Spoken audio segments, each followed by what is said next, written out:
Sveiki visi Palangos Olimpo aistruoliai. Ačiū, kad žiūrite jau antrąją mūsų tinklalaidę. Man iš kairės geriausias lygos centro puolėjas Karolis Guščikas. Man iš dešinės visiems jau iki skausmo žinomas Jonas Vainauskas. Ačiū už įžangą, Šarūnai. Jau antroji tinklalaidė ir dabar jums bus gerokai paprasčiau kalbėti apie save, apie komandą, apie klausimus, kuriuos mūsų komunikacijos vadovas Julius Bliūdžius išdėliojo čia priešais mus, nes tiek kalbant apie save, mes jau turime rezultatą, kuris gali būti kaip kriterijus vertinant, kaip mums sekasi, turi rezultatus ir visų lygų komandos, tiek nacionalinės krepšinio lygos, tiek Lietuvos krepšinio lygos, tiek Eurolygoje jau atsitiko įvykių nemažai, kuriuos galėsim šiandien aptarti. Neįsivaizduoju, kas paruošta tų įvairių klausimų dubenėlį, bet gal pabandykime iš tikrųjų iš eilės nuo aukščiausio ir nacionaliniai krepšinio lygoje iš mūsų visų trijų daugiausiai pasiekusio žaidėjo praėjusiu metu naudingiausio lygos krepšininko Karolio Guščiuko. Karoli, trauk klausimą ir pažiūrėkime, kaip mums seksis. Iš kurio čia trauk? Čia jau tavo pasirinkimas. Šarūnas kaip žaidėjas turėtų padėti susigaudyti, kuris klausimas. Apie krepšinį jau čia sočiai prikalbėsim. Karolis apie gyvenimą. Apie medžioklę galėtų.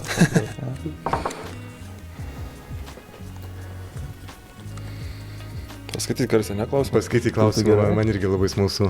Nuo ko pradėsime? Kas yra antras geriausias visų laikų Lietuvos krepšininkas? Geras klausimas, iš tikrųjų. Antras. Čia su ta sąlyga, kad pirmas Sabonis. Nu taip. Čia be sąlygų jo. Pirmas Sabonis jo, o antras, mano nuomonė, gal Macijauskas. Karoli, kodėl? Na, nes šaltakraujiškas metikas tikrai buvo. Labai smagią rankelę turėjo ir aukšto lygio žaidėjas, aš manau, labai aukšto lygio. Kokias jo rungtynės prisimeni labiausiai? Iš kurio jo karjeros etapo? Prisimink vienas, kurios... Sudėtingas klausimas, iš tikrųjų sunku atsiminti, bet kažkur aš varžybas dabar nepasakysiu tiksliai prieš ką, bet atsimenu, kad buvo įmetęs ar 11 tritaškių Eurolygoje, jeigu neklystu.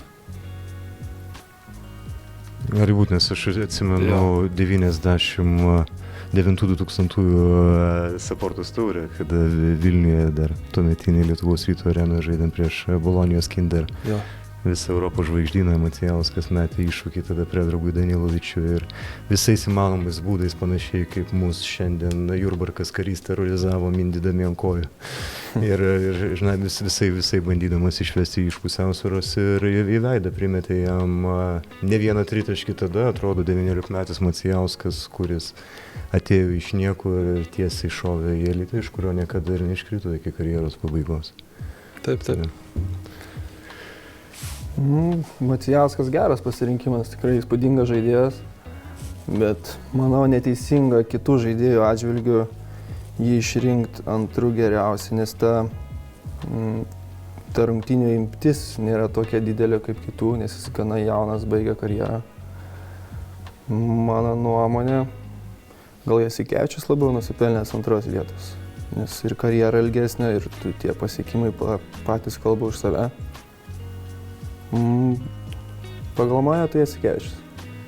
Man labai malonus jūsų abiejų pasirinkimai, nes Macijauskas tiesa karjerą pradėjo Neptūne, bet įsitvirtino jau aukščiausiam lygiai Lietuvos Ryte, o Jasikevičiaus karjera po studijų Merilando universitete irgi prasidėjo Vilniaus Lietuvos Ryte. Prasilenkė jie tik tai per metus, kai Jasikevičius išvyko Liublianos Olimpiją ir tada susiformavo ta pirmoji Lietuvos Ryto karta, kurie pirmą kartą Vilniaus krepšinio istorijoje nugalėjo Kauno Žalgirį. Geras pasirinkimas, Šarė, čia dėl to, kad žaidėjas, tai žmogus, į kurį tu lygiuojas? Ne visai lygiuojas, nesame tokie jau panašus, bet aišku patikdavo. Aš asmeniškai mačiau jo tą jau karjerą saulėlydį vadinamą. Tų rungtynių, kai jisai buvo pačiam pike, tai neteko daug labai matyti, tiek kiek internete yra. Bet vis tiek tiek, kad ir karjeros Valėlydė žaisdavo, tai tikrai nekildavo klausimų, kodėl jis taip yra vertinamas. O koks tavo pasirinkimas? Mano pasirinkimas, aš tiek Macijauskas, tiek Jasikevičius, pačio aukščiausio lygio krepšininkai, su abiem teko dirbti, abu išskirtinių sugebėjimų žaidėjai, abu krepšinio asmenybės su skirtingom karjerom, bet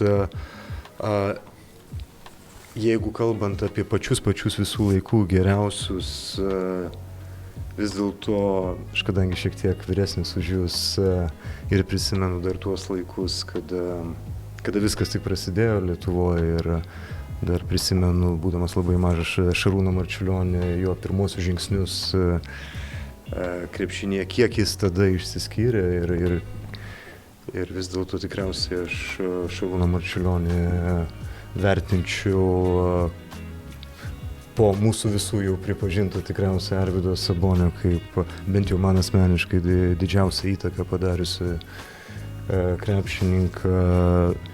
Sabonis taip, jis tikriausiai per didelis, kad jį iš tos pirmos vietos kas nors išstumtų net ir tikriausiai nėra prasmės net to daryti. Nebent sūnus.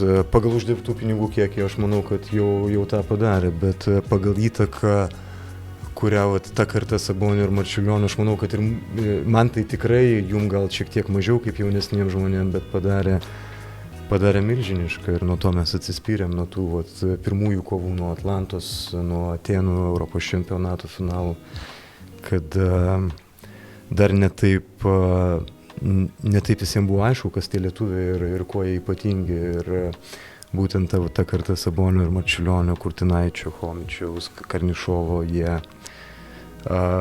pagal juos mes buvom atpažįstami pasauliui. Tai ir aišku, Macijauskas ir Jasikevičius tas tradicijas pratęsė sėkmingai, tai puikus, aš manau, kad ta karta, tos kelios kartos viena po kitos, jos buvo labai svarbios, aš manau, kad mums visiems. Tai tokie mūsų pasirinkimai. Bandykim, Šarai, dabar traukti tavo eilę. Tu kaip žaidėjas, aišku. Kuo NKL įdomiau nei LKL? Mes dabar žaidžiam abiejose lygose, tai šitą klausimą tu turi šviežios informacijos atsakyti kvalifikuotai. Gal jeigu kaip paprastam žiūrovui, tai kad nėra taip nuspėjama, kuri komanda, nėra tokio aiškaus favorito, nes, sakykime, LKL, visi suprantam, kad didžiausias biudžetas Lietuvos komanda tai yra Žalgiris.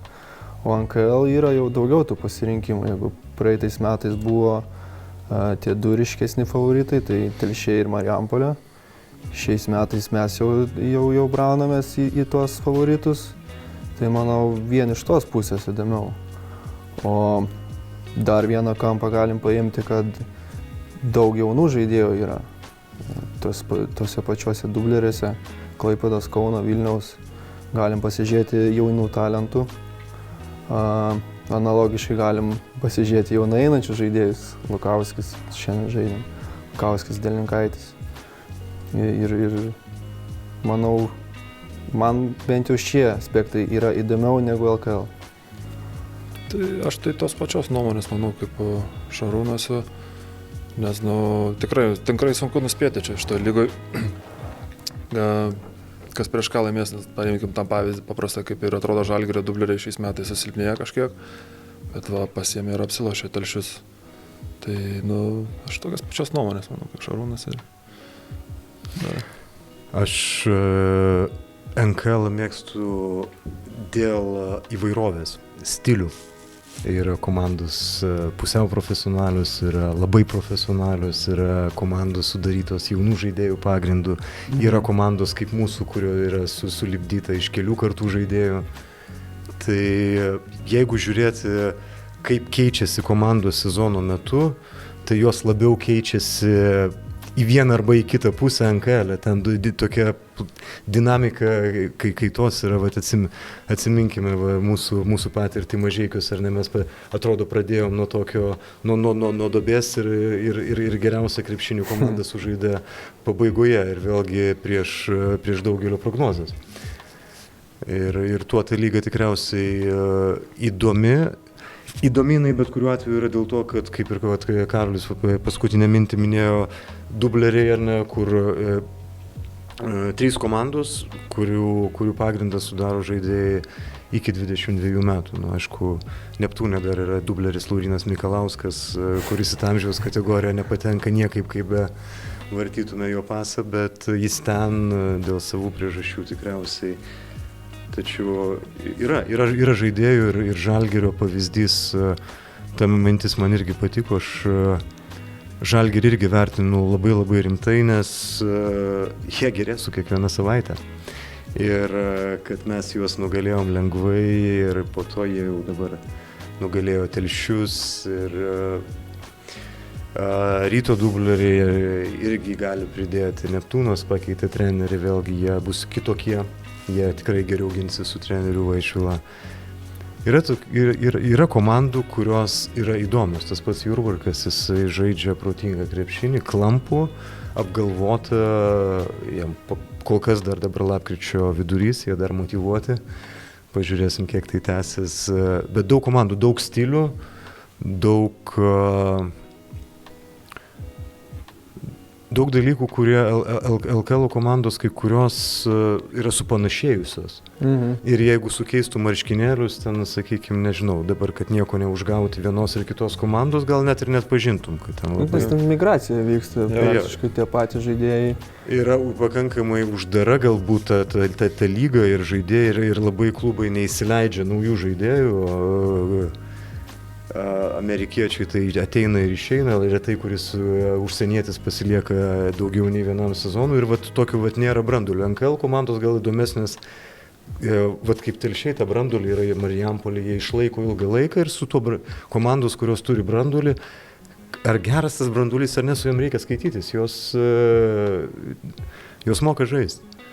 Paminėjai, kad legionieriai ateina ir išeina, bet Joniškio delikatesas, 3 metai, tas pats legionierius derina reklai. Ir ačiū už gerą pastabą, matyti, jis ten yra... Užsibuvo, patiko Joniškis. Patiko Joniškis, iš esmės puikiai vieta gyventi ir žaisti krepšinį.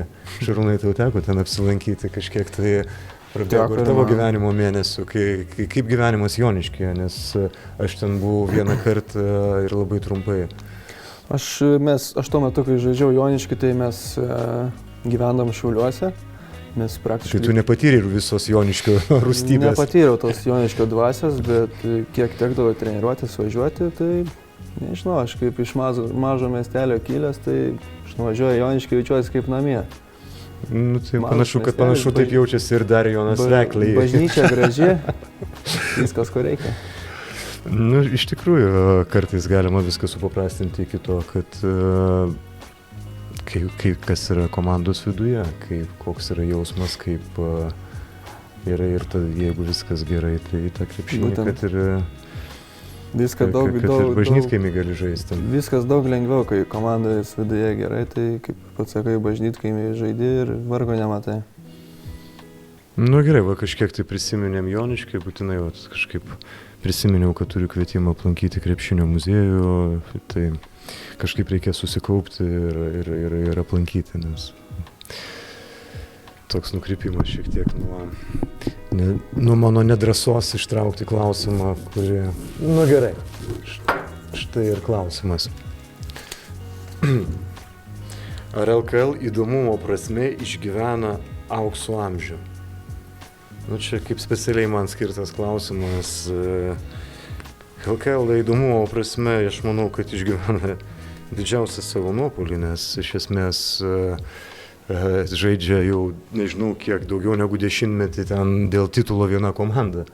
Ir su nedidelė, sakykime, tuo Rytas, aišku, šaunuoliai, kad jie išlaukė savo šansų, Žalgiris susilpnėjo, jie pagavo, bet tai yra vienos komandos čempionatas. Ir čempionate, kur iš esmės yra pagrindinis kitų komandų tikslas užimti ten 2, kitiem ten tikslas 7, kitiem yra neiškristi. Nu, aišku, suprantama, kad tikslai skiriasi, bet lyga negali būti pilnavertė, jeigu joje nėra 2 superklubų. Mes turime Serbijos pavyzdį, mes turim Graikijos pavyzdį, mes turim Ispanijos pavyzdį.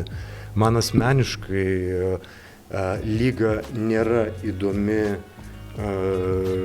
kai stipriausioje komanda keliais lygiais skiriasi nuo persekiotojų. Taip, tai ne visada reiškia, kad jį laimės iš 10 kartų 9 tikrai, tą 1 kartą galbūt ne, bet nėra lygiaverčio varžovų. Yra labai rimta kova dėl 2 vietos, bet aš neįsivaizduoju, kaip kam nors gali patikti čempionatas, kur vyksta kova ne dėl 1, o dėl 2 vietos. Tai aš manau, kad aukso amžius LKL buvo 2000-2011 metai, o po to prasidėjo nuopuolis, kuri šiek tiek Donato Zavadsko dėka Vilniaus Rytas kažkiek sugrąžino intrigą, bet nesižaviu čempionatu, kuriame kovojama dėl 2 vietos. Aš tai esu priešingos nuomonės. Manau, tas didžiausias nuopuolis jau buvo Jasikevičiaus era, kai, turiu omeny, kai Jasikevičius treniravo Žalgirį, nes būtent tada nebuvo jokios konkurencijos ir viskas buvo aišku, o pastaraisiais metais atėjo naujos komandos, tai yra Jonava, Vilkai, kas vėl pridėjo kitos konkurencijos ir priverčia kitas komandas pasitempti. Tai aš sutinku, kad ryškus favoritas yra Žalgiris, bet jeigu kalbant būtent apie tą intrigą kaip mums lietuviams, tai vis tiek dabar Vilkai su Rytu kovoja dėl kas čia geriausias Vilkas Vilniuje. Jau vis tiek duoda tą kažkokį prieskonį mums ir visiems sirgaliams žiūrovams.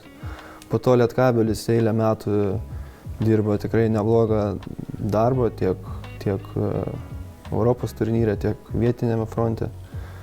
Tai ypač dabar Rytas buvo laimėjęs LKL. Tai aš nemanau, kad dabar yra didžiausias nuopuolis, o jis buvo prieš tai. Dabar, manau, kaip tik jau lipam iš tos intrigos duobės ir turim kur pasižvalgyti tų intrigų. Aš į tavo argumentuotą poziciją dar vieną turiu trumpą klausimėlį. Iš tavo išvardintų klubų Jonavos, Vilkų, Ryto ir Lietkabelio, kuri tu manai komanda turi daugiausiai šansų sukurti atsvarą Žalgiriui? Ne trumpalaikę, bet ilgalaikę. Turbūt, kad Vilkai. Aš irgi taip pat manau. Karoli, paaiškink savo poziciją, kodėl? Manau, Vilkai dėl to, kad, aišku, pradėkim nuo žemelio, kad ta prasme jisai surinks, manau, tas biudžetas jų didės tikrai kiekvienais metais. Plius reklama klube tikrai dirba gerai ir, manau, viskas aukštam lygiai iš tikrųjų, mano nuomonė. Tai aš manau, kad, po kažkiek laiko turėsim tokią konkurencingą komandą, kuri su Žalgiriu varžysis dėl pirmos vietos. Ir vis dėlto tu būtum linkęs manyti, kad Vilkai nukonkuruos Rytą ir mes iššūkį Žalgiriui. Aš manau. Per kiek metų, tavo prognozė kokia būtų, kiek prireiks Vilkam metų, kad pirmiausia plošti Rytą, įsitvirtinti Vilniuje ir vėliau ilgainiui nugalėti Žalgirį? Manau, nuo 2 iki 4 metų. Nuo 2 iki 4 metų, čia gerai pasverta prognozė, gerai. Sunku pasakyti. Čia priklauso labai, ar Rytas išlaikys tą savo identitetą, kas jam dabar labai, labai gerai sekasi. Gali būti taip, kad net visos 3 komandos konkuruos tarpusavy. Gali ir tai būti, aišku. Mes turim skirtingas pozicijas šituo klausimu, dėl to įdomu diskutuoti. Ir traukiam klausimą. Kas aš vėl, ne? Aha, Karoli, tu pabandyk. Nepadau kokį. Išrink savo možiūro. Žaidėjo perdavimas Vytauto puolėjui. Tokį pick-and-rollinį klausimą. Nacionalinį lygoje esam, tai reikia daugiausiai apie mūsų lygą pakalbėti. Daugiausiai žinom. Tai čia apie LKL, ypač apie Eurolygą, tai tų podcastų čia... Ten žinovų yra apie mūsų. Tikrai, nieko naujo nepasakysim. Kokia pavardė šauna į galvą išgirdus žodžius NKL legenda? NKL legenda, tai aš nežinau, tai dabar jau, kadangi Lukauskis žaidžia, tai... Bet Lukauskis LKL. Nors šiaip jo, iš tikrųjų nelabai, bet NKL legenda, čia blemba geras klausimas. Telšiuose ten kokie bent 3 yra. Apie tai irgi galvoju. Jo. Marijampolė, aš galvoju, viena kita NKL tokia. Telšiuose, tai... mano nuomonė būtų Razutis, gal. Razutis, jau ilgametis tikrai žaidėjas lygos. Labai ilgametis, tai jo. Aš manau, Razutis. Ir vis dar sėkmingas, vis dar pirmaujančios komandos pagrindinis žaidėjas. Jo, tikrai ir protingas žaidėjas, mano nuomonė, bet o jis Lietuvos krepšinio lygoje žaidęs ar ne? Man atrodo, kad jis yra su Mažeikiais žaidęs. O tau pačiam neteko žaisti su juo kartu kažkur? Ne, man neteko su juo kažkaip, nepapoliu. Nepaisant to, jeigu gali išrinkti vieną legendą, išrinktum būtent jį. Aš manau jo, NKL legenda jo. Aš rinkausi iš tos pačios komandos tarp Razučio ir Kaminskio. Bet Kaminskis kažkai ir pasiekęs tiek. Ne, jis jaunesnis yra Kaminskis, tai aš manau jisai vis tiek trumpiau žaidęs nei Razutis ten. Tai turbūt iš tų aktyvių žaidėjų, kurie vis dar žaidžia, tai lieka Ignas Razutis. Du už Igną Razutį, aš vis dėlto prisiminsiu šio krašto legendą Mindaugą Stašį, kuris, aš atsimenu kažkada net specialiai su draugais esam važiavę į tą mažąją Neptūno salę pažiūrėti Neptūno Aqua Service rungtynių. Žaidė tada Stašys, Chodosovskis, tokie, jie tada gerai buvo. Chodosovskis jau atsimenu, aš ir jau. Toks didelis meškinas ir jo, Stašys. Ir Stašys vis dar žaidžia, vis dar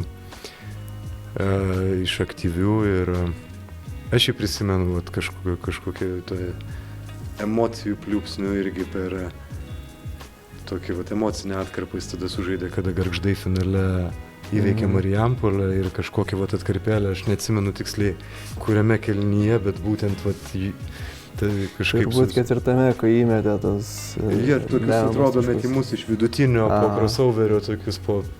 Ir tokiu sunkiu momentu, tai Stašį aš atsimenu prieš 15 metų, prieš 10 metų, prieš 2 metus, prieš 2 metus.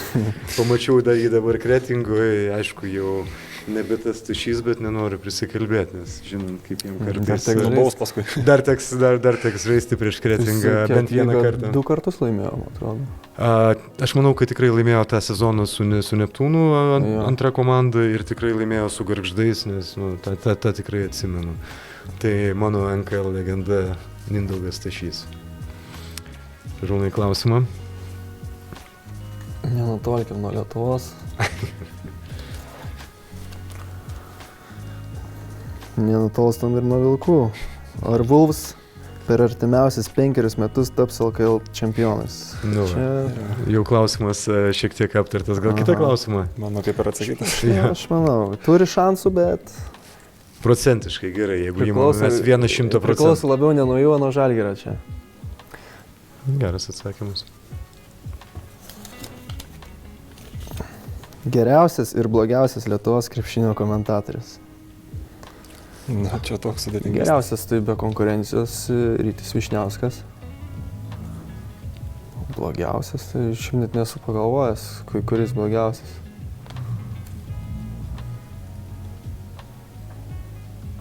Blogiausias turbūt dar negimė Lietuvoje. Bijai prisišnekėti, užsitraukti nemalonėm? Blogiausias dar tik bus ateityje, dabar visi labai gerai. Paskui negražiai šnekėsiu. Dar vienas varžybos liko mums su Šiauliais, tai neaišku, kuris papuls, jeigu pasakysiu tą. Tai... Bet man atrodo, mes žinom, apie ką tu kalbėjai. Aš manau. Visai neseniai matytas veidas. Ir aš Karoli, tu gal apie geriausias komentatorius, nes aš galiu įsibėgėti šito klausimą. Ne, tai geriausias Vyšniauskas irgi, mano nuomonė. Blogiausias iš tikrųjų, sunku pasakyti, aš nežinau. Yra tekę klausytis nacionalinės lygos komentatorių, tai vieną kartą buvo tikrai blogai buvo, kai klausiau, bet aišku, neatsimenu pavardės, tai čia, nežinau žmogaus. Tiesiog ir tai iš tikrųjų nežinau, kas blogiausias, tai tiek, kad esu vienas įgirdėjęs, tikrai prastas ir įstrigo man iki šiol. Negaliu pasakyti, nei pavardės, nei ką, tai jau tiek. Aš prisimenu visą laiką legendinius LRT komentatorius Tautvydą Meškonį ir priminkit man Janušonytę. Kunigėlis? Ne, ar ne Laimo? Grįžtavė, taip. Čia LRT legendos, bet gerų komentatorių iš tikrųjų mes turėjom ne mažiau negu gerų krepšininkų.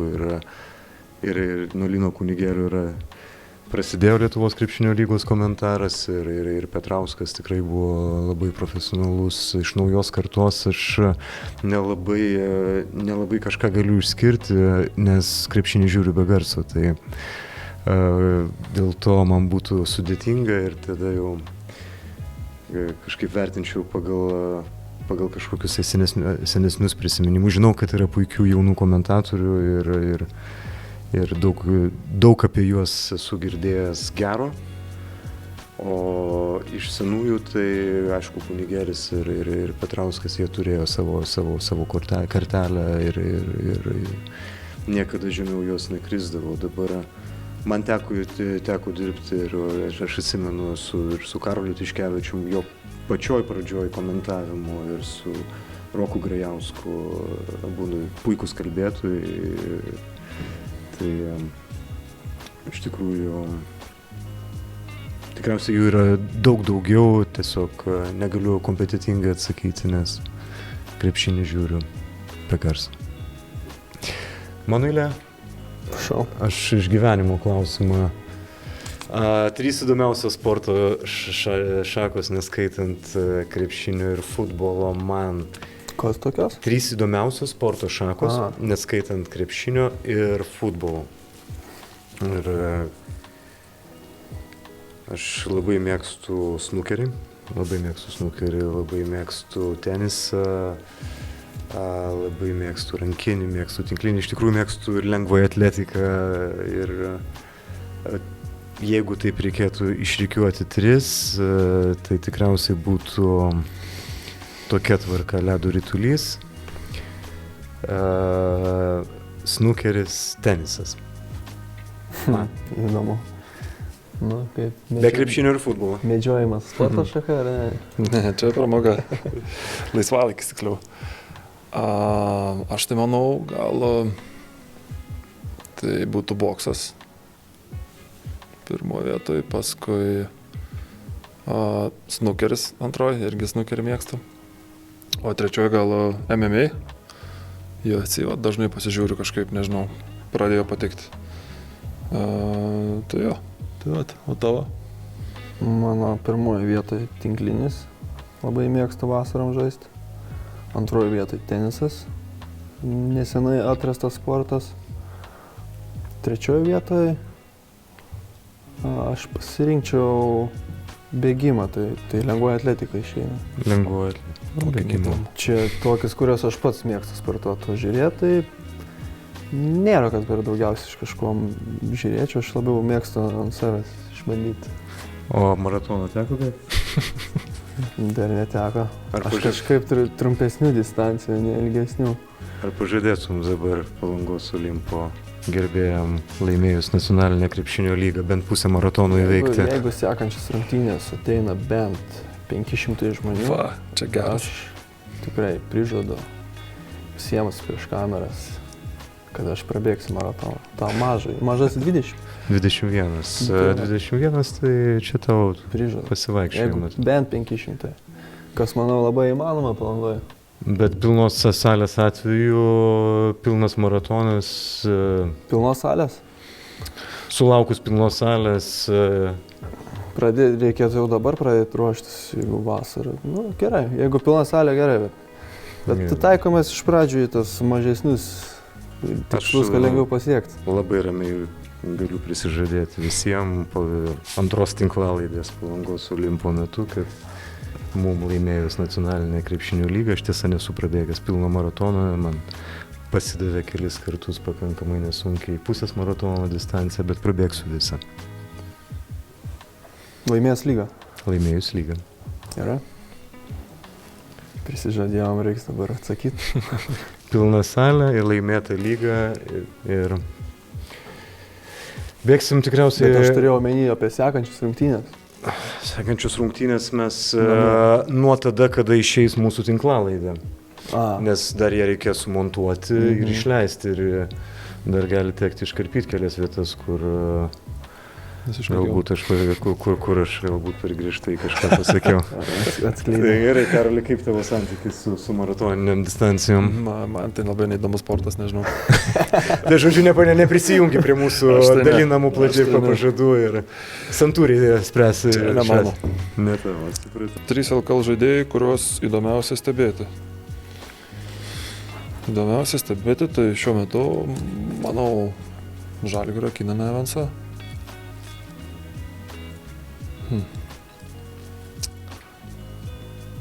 Iš Lietkabelio dar stebėjau šitas pavardė ilgą, kur dabar traumą gavo. Atletiškas žaidėjas. Jo, labai didelį įspūdį paliko, nes tikrai atletiškas. Tai čia būtų antras, o trečias Artūras Jomantas iš Mažeikių. M-Basket. M-Basket. Įdomu pasižiūrėti, kad tikrai dar gali žaisti. Tikrai gali žaisti žmogus. Ir... Tai tiek, mano 3 tokie būtų. Jonai? Aš galvoju apie... Man labai įdomu buvo stebėti, kadangi mes žaidėm prieš LKL komandas, tai yra tos rungtynės, kurias aš stebėjau su didžiausiu atidomu. Tai man labai įdomus buvo Šiaulių vidurio puolėjas Pavelka, su kuriuo mums greitai reikės susitikti jau šį antradienį ir man dar įdomiau, kaip mes jo klausimą spręsim ir ar mums pavyks šį kartą jį spręsti geriau, bet tai yra vidurio puolėjas, kuris, sakykime, Lietuvos krepšinio lygos kontekste savo sugebėjimais ir savo užėmamo aikštės plotų, ar ne, tai jis daro įspūdį. Turi savo silpnybių ir man labai įdomu, kaip mes jas išnarpliosim sekančių rungtynių metu. Tai Pavelka man pasirodė labai įdomus krepšininkas. Kalbėsiu tik tai apie tų komandų žaidėjus, su kuriuom teko žaisti. Man visada Ignas Vaitkus patiko. Jis išlaiko savo lygį, ar ne, sugebėjimą pelnyti taškus, sugebėjimą jausti erdves. Ir žiūrint į Kėdainių Nevėžį, nors sužaidėm dvi skirtingas rungtynės su jais, iš jo jautėsi man asmeniškai, nedalyvaujant rungtynėse, žiūrint iš šono, jautėsi didžiausia grėsmė būtent iš jo. Tai dėl to aš jį kreipiau daugiausiai dėmesio, dėl to jis man buvo įdomus. Bet įdomus man jis buvo ir prieš tai, žaisdamas kitose komandose. O iš Pasvalio reikėtų labai gerai pagalvoti, nes ten buvo daug žaidėjų, kurie kažkokio didesnio įspūdžio nepadarė Artis Atė, galbūt savo tritaškiais jis daug įdomesnis žaidėjas nei parodė per tas 2 rungtynes, 33 veteranas, aš esu jį matęs jo ankstesnėse karjeros stotelės, jis turi daugiau ginklų negu kol kas parodo LKL, tai gerai, kad neparodė prieš mus ir žaidžiant prieš Pasvalį labiausiai kreipiau dėmesį į ne dėl to, kad jis ten geriausias, bet dėl to, kad aš jį ir atsimenu iš anksčiau ir žinojau, ko iš jo tikėsis. Gerai, kad būtent mūsų treneriai ir žaidėjai per tas rungtynės jo kai kurias stipriasias pusės išjungė iš žaidimų. Tai mano 3 tokie žaidėjai būtų pasirinkimai. Šiek tiek pagalvojau ir Labai įdomu stebėti Jokūbą Rubiną, kartu žaidėm praeitais metais. Manau, jam to reikėjo, jam suteikė šansą, užaugo pasitikėjimas, tikrai labai gerai atrodo šį sezoną, labai džiaugiuosi už jį. Taip pat labai įdomu stebėti Deividą Sirvydį, nes buvo labai daug spekulacijų, kaip jam čia seksis, ar jam čia vertėjo važiuoti už Atlantą ar nevertėjo. Bet manau, visiems tiem kritikam ir tiem žmonėm, kurie bijojo užčiaupę burnas. Ir trečias žaidėjas, kurį dar tik bus įdomu stebėti, tai Ąžuolas Tubelis grįžtantis irgi panašioje situacijoje kaip Deividas. Ir bus įdomu stebėti, nes Paulius Kazlauskas iš mūsų komandos sakė, kad jisai turėjo dvigubo dublio statistiką. Na įdomu, čia dvigubo dublio statistika taip yra gan rimtas pareiškimas. O prieš iš tų LKL žaidėjų, jeigu sakykime, Karoli, tau teko varžyti su trim galbūt ir daugiau, kiekviena komanda turi gal po daugiau aukštaūgių, su kuriuo aukštaūgiu tau buvo žaisti sunkiausia per Karaliaus Mindaugo taurės varžybas? Tai aš manau iš Šiaulių centras jau tas Pavelka. Pavelka sunku jį pastumti. Jo, sunku ir stiprus ir dar kaip su savo ūgiu, pasakyčiau, nėra labai lėtas, ta prasme, dar kažkiek gali aikštelį judėti, tai prieš šį tikrai buvo sunku ir tos rankos ilgos atrodo, atsitveria, nori kamuolį pasiimti, ten tą ranką iškiša kažkur, pasimakaluoja ir pasiima tą kamuolį. Tai jo, jis man didžiausiai įspūdį, aš manau, paliko tikrai. Ir neblogai sustabdėmės, nebuvo, kai jis labai dominavo. Nebuvo jo, bet jis dar kiek žinau jaunas, jis yra ten 20 metų. Pakankamai, jo, 20 kelių metų. O šarai iš gynėjų tau... Iš ko žaidėm? Prieš ką buvo sunkiausias žaisti arba kas tau tiesiogiai padarė įspūdį arba jo nepadarė, atvirkščiai galbūt prieš kažką tau buvo labai lengva ir patogu? Gal mes kai nuvažiavome Pasvalį, labai čiupo už gerklės mumis visus ir buvo sunku žaisti, nes nuo pat pradžių pasiūlė labai didelį kontaktą, kažkur pradėjom prašyti baudų netgi, jau verkšlentėm teisėjam, išmušė tas iš vėžių, tai net nepasakyčiau kažkokio konkretaus žaidėjo, mumis tiesiog kaip komanda. Bet ten prieš tave buvo pačioj pradžioj, tu žaidėjai prieš Johnsoną tikriausiai, prieš Watsoną, prieš amerikietį žaidėją, ne? Tai jautei, kad jis gali gintis, jei nori. Jeigu nori, gali. Bet kai pamatėm Palangoje, tai iš jų ten mažai kas norėjo gintis. Tai labai matėsi iš tikrųjų jau ta motyvacijos skirtumas, kai jie žaidė šeštadienį prieš Mažeikius, kaip jie norėjo laimėti ir po to antradienį atvažiavo pas mumis, tai labai matęs tas motyvacijos. Jautėsi, jau net prieš varžybas matėsi, jautėsi, ta prasme, kaip nusiteikia man. Visai kitaip. Matėsi ir mes patys matėm, kad jie tokie yra, dėl to dar labiau norėjom pasinduoti to šansą, nes mums tai čia auksinė proga, čia jau jų reikalai. Mes gal tokios dar progos sulauksim antradienį Šiauliuose ir jeigu jie mūsų įsileis, mes turim būti pasiruošę. Šarai tavo, ne? Ir mano bus paskutinis. Aš tai džiauginsiu vis tiek. Varžovų salė, kurioje smagiausia žaisti ir varžovų salė, kurioje nemaloniausia žaisti. Smagiausia žaisti Vilkaviškį. Aš visiškai. Pats ten žaidžiau ir kaip jeigu esi tos komandos žaidėjas, malonu žaisti, nes ten yra gan tokia draugiška atmosfera, žmonių daug, negu kitos NKL komandos, irgi žiūrovų būna daug, bet ten tie žiūrovai tokie nėra labai mandagus ir draugiško, Vilkaviškyje tokie, jie šiaip to krašto žmonės, jie labai malonus, tokie svetingi yra, o kurioje nemaloniausia žaisti. Tai galbūt Marijampolės. Nes tu esi tuščia? Galbūt ne tik dėl žiūrovų, bet mačiau dabar naują parketą įdėjo. Bet būdavo Marijampolė, nes ten dažniausiai ir kelionė tolima. Nuvažiuoji ten, jeigu dar žiemą ten biški ir šaltoka būna, tai ten galbūt. Karoli, tu irgi apkeliavęs visas istorinės lygos. Mes čia apie NKL kalbam, ne? Čia NKL buvo, ar ne? Tai NKL aš irgi manau Vilkaviškis, kad nežaidimai tikrai buvo tai faina, nes pilna arena buvo ir tie žiūrovai jo tokie tikrai normalūs visi. Tai ir pati salė šiaip visai nieko. O blogiausia Marijampolė, sakyčiau, irgi gal. Irgi, nes tokia, atrodo, labai mažai vietos kažkaip, viskas kažkaip suspausta, nežinau, tų žiūrovų irgi ten nežinau, nelabai man tikrai.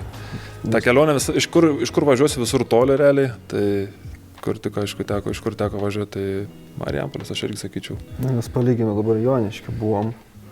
Tai ten irgi ta salė nėra kažkokia įspūdinga, bet ten, kaip sakai, tos vietos yra. Vietos jo, erdvė. Tai tokia didesnė yra. O ten viskas kažkaip suspausta. Aš pritarsiu dėl Vilkaviškių, iš tikrųjų labai tokie išprūsęs ir gali, jie visą laiką taip mandagiai palaiko savus, niekada nekeikia varžovų, tai erdvė labai jauki ir tikrai aš irgi apie Vilkaviškį. Visada dar Kauno Žalgirio Kaustos salė man patinka, nes ten yra krepšinio dvasia šiokia tokia toj Kaustoje ir kažkaip ten visą laiką, kiek teko žaisti su skirtingom komandom, tai visą laiką tos rungtynės būna svarbios ir sunkios. Galbūt sunkiausia žaisti tuščiose salėse. Tai tame tarp ir Marijampolė dėl to, kad ten nedaug žiūrovų ir visą tai, ką jūs minėjot. Bet net ir tos gražios salės, kaip ir Vilniaus NBA mokyklos arena ir nepuikiai salė, bet ji tuščia. Tuščia, jo, du žmonės. Ten atrodo girdi viską, ką kalba treneriai, žaidėjai, žiūrovų, ten gal 15 ir aš galbūt neišskirčiau vienos, o sakyčiau, kad sunkiausia žaisti tuščiose salėse. Man dalyvauti gal tam varžybų kontekste, man net, sakykime, Šilutė, kur tikrai pakankamai, aišku, gerbent jų tradicijas, pakankamai neparanki salė, ten visi gerokai būna įkaušę, pikti, keikiasi, bet vis tiek geriau taip, negu kai visiška tyla. Tai, įdomu, kaip Kretingai bus dar. Kretingos ir nesilankysim, ne? Mes sužaidėm namų rungtynės, išvykos rungtynės namuose, nes jie niekaip jau negalėjo atidaryti. Nebent pat į 7, tai jeigu išeis, tada dar teks gali taip, bet sunkiai. Nu ką, tai tada nepaliesta Eurolygos temų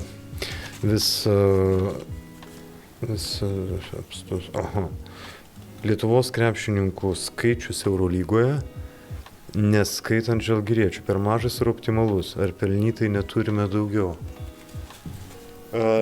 Taip, Juliau, filosofinis klausimas. Ir neturime mes daugiau lietuvių žaidėjų Eurolygoje, nes per mažai mūsų klubų žaidžia Europos taurėse. Mano manimu, per maža rotacija iš RKL į NKL ir iš NKL į LKL, dėl to jauni žaidėjai negauna šansų, neturi platformos atsiskleisti ir dėl to nėra migracijos į aukštesnį lygį. Aš galvoju, kad turime tiek žaidėjų Eurolygoje tik tai todėl, kad mūsų krepšinio piramidė neveikia taip, kaip galėtų veikti. Dėl to ir Palangos Olimpas vieta žaidėjam parodyti save, atsiskleisti, išeiti į gyvenimą ir gyventi. Nes labai mažai komandų Lietuvoje duoda šansą. Norėtųsi, kad būtų kitaip ir tada mes Eurolygoje žaidėjų turėtume arba daugiau, arba kokybiškesnių. Ir nuo to būtų stipresnė mūsų rinktinė, nuo to būtų stipresnės mūsų jaunimo rinktinės ir aš manau, kad čia yra didelė problema. Būtent